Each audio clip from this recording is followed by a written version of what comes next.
Welcome back to STB cooking channel. ఈరోజు మనం ఇంట్లోనే ఎంతో టేస్టీగా ఉండే పాలకోవా ఎలా రెడీ చేయాలో చూద్దాము. ఓన్లీ 2 ఇంగ్రీడియంట్స్తో మనం ఈ కోవాను రెడీ చేసుకోవచ్చు. దీని ప్రాసెస్ చూద్దాం ఫ్రెండ్స్. పాలకోవాలోకి 1 లీటర్ వరకు పాలు తీసుకుంటున్నాను. ఇవి బర్రె పాలు.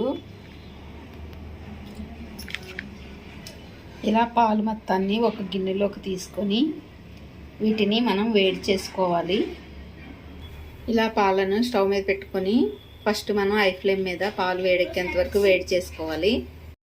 ఇలా పాలు పొంగేటప్పుడు మనం ఫ్లేమ్ని మీడియం ఫ్లేమ్లోకి తగ్గించుకొని ఈ మేగడ్ని ఇందులోకి అనుకుంటూ మనం ఇచ్చేసుకుంటూ ఉండాలి, కలుపుకుంటూ ఉండాలి. ఈ ప్రాసెస్ అంతా కూడా మనం దగ్గరుండి చేసుకోవాలి. కొంచెం టైం తీసుకుంటుంది.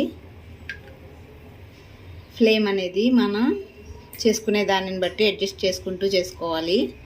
అంచులకు అంటుకున్న మేగడ్ని కూడా ఇందులోకి తీసుకుంటూ కలుపుకుంటూ ఉండాలి. ఇది చిక్కబడేంత వరకు కూడా కంటిన్యూ చేయాలి. మధ్య మధ్యలో కలుపుకుంటూ మనకి అంచులకు అంటుకున్న ఈ మేగడ మొత్తాన్ని కూడా పాలల్లోకి తీసుకుంటూ ఈ ప్రాసెస్ మొత్తాన్ని పాలు దగ్గర పడేంత వరకు కూడా చేసుకోవాలి.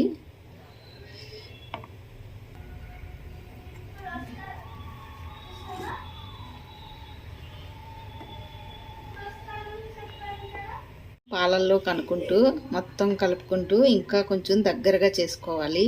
చూసారు కదా, పాలు అనేవి చిక్కబడుతున్నాయి. ఈ అంచులకు అంటుకున్న మేగడను కూడా తీసుకొని ఇందులోకి మనం కలుపుకుంటూ ఉండాలి. ఇలా పాలు అనేవి చిక్కబడిన తర్వాత మనం ఫ్లేమ్ని సిమ్లో పెట్టుకోవాలి, లేదంటే అడుగు పట్టేసుకుంటుంది.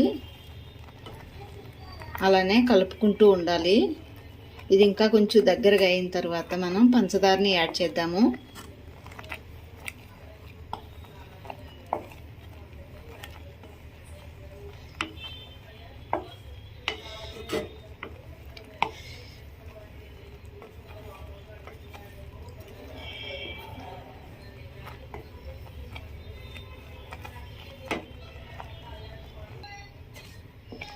ఇప్పుడు ఇది ఇలా దగ్గర పడిన తర్వాత ఇప్పుడు ఇందులోకి మనం పంచదారని యాడ్ చేద్దాము. నేను తీసుకున్న లీటర్ పాలకి 100 గ్రామ్స్ వరకు చక్కెరని యాడ్ చేసుకుంటున్నాను. ఈ చక్కెర వేసిన తర్వాత కూడా మనం తిప్పుకుంటూ ఉండాలి. ఇంకా కొంచెం స్వీట్ ఎక్కువ తింటామంటే కొంచెం ఎక్కువ యాడ్ చేసుకోవచ్చు. నేనైతే 100 గ్రామ్స్ వరకు యాడ్ చేశాను. ఇది మరలా కొంచెం చక్కెర యాడ్ చేశాను కాబట్టి కొంచెం పలుసగా అవుతుంది. దగ్గర పడేంత వరకు కూడా ప్రాసెస్ చేసుకోవాలి. ఇందులోకి నేను ఒక 1/2 స్పూన్ వరకు యాలకుల పొడిని కూడా యాడ్ చేశాను.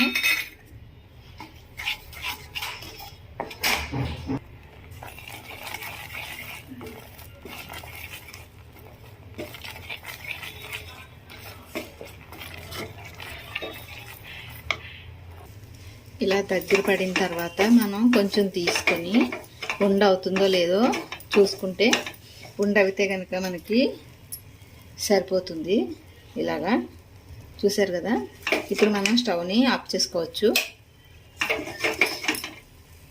ఇప్పుడు మనం ఇది ఇలా వేడిగా ఉండగానే ఒక గిన్నె కానీ ఏదైనా తీసుకొని దీన్ని మొత్తం స్మాష్ చేసుకోవాలి. నార్మల్ టెంపరేచర్ వచ్చిన తర్వాత చేతితో చేద్దాము. ఇప్పుడైతే గిన్నెతో చేద్దాం. రూమ్ టెంపరేచర్ వచ్చిన తర్వాత మనం చేతితో ఎంత గట్టిగా స్మాష్ చేయగలిగితే అంత గట్టిగా చేసుకుంటే స్మూత్గా వస్తుంది కోవా అనేది. దీని మొత్తాన్ని మంచిగా ఇచ్చేసుకుందాము. ఇలా కోవా మొత్తాన్ని ఏదైనా ఒక ప్లేట్లో వేసుకొని పిండి కలిపినట్టుగా గట్టిగా కలుపుకోవాలి, పిండి ముద్దలాగా. అప్పుడే కోవా అనేది మనకి సాఫ్ట్గా వస్తుంది. పిండి ముద్దను రెడీ చేసుకున్న తర్వాత దీంట్లోండి మనం చిన్న చిన్న పార్ట్స్ తీసుకొని ఇలా పెట్టి 2 వేళ్ళతో ఇలా ఒత్తేసుకోవడమే. అంతే, ఎంతో టేస్టీగా ఉండే కోవా అనేది రెడీ అయిపోయింది. ఇలానే అన్నీ చేసుకోవాలి. చూసారు కదా, ఎంతో టేస్టీగా ఉండే పాలకోవా అనేది రెడీ అయిపోయింది. రెసిపీ మీకు కూడా నచ్చినట్లయితే లైక్ చేయండి ఫ్రెండ్స్. అలానే షేర్ చేయండి, మీ ఫ్రెండ్స్కి కూడా షేర్ చేయండి ఫ్రెండ్స్. Thank you.